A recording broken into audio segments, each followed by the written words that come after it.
example 5.3, which of the following pair of adjacent angles will make a linear pair? Linear pair அப்படின்னா என்ன அப்படின்னு பார்த்தோம்னா, ரெண்டு angle நம்ம ரெண்டு adjacent angle நம்ம ஆட் பண்ணினோம்னா நமக்கு என்ன வரணும்? 180 டிகிரி வரணும். ஓகே, இப்போ நம்ம ஒன்னொன்னா செக் பண்ணலாம். ஃபர்ஸ்ட் ஒன் வந்து 89 டிகிரி பிளஸ் 91 டிகிரி ரெண்டுத்தையும் நம்ம ஆட் பண்ணலாமா? 89 91 9 plus 1 10 remainder 1 10 18 180 degree வந்தாச்சு. So this is a linear pair.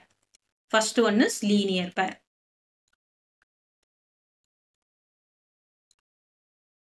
ஓகேவா? நெக்ஸ்ட் செகண்ட் ஒன் செக் பண்ணலாம். செகண்ட் ஒன் வந்து என்ன கொடுத்துருக்காங்க? 105 டிகிரி பிளஸ் 65 டிகிரி கொடுத்துருக்காங்க. ரெண்டுத்தையும் நம்ம ஆட் பண்ணலாமா? 105 plus 65 5 plus 5 10 0 remainder 1 7 இங்க வரும் 170. This is equal to 170. 170 is not equal to 180 degree. 180 degree இல்லனா it is not linear pair.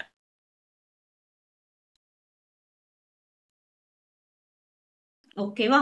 Next third one என்ன கொடுத்துருக்காங்க? 117 degree plus 62 degree. That is equal to 117 62 add பண்ணனா 7 plus 2 is 9.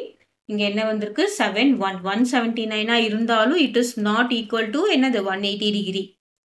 It is not equal to 180 degree. So it is not a linear pair. ஓகேவா? Next fourth one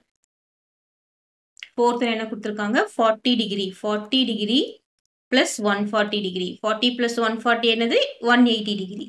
So 180 degree இருக்கிறதுனால this is linear pair. Okay.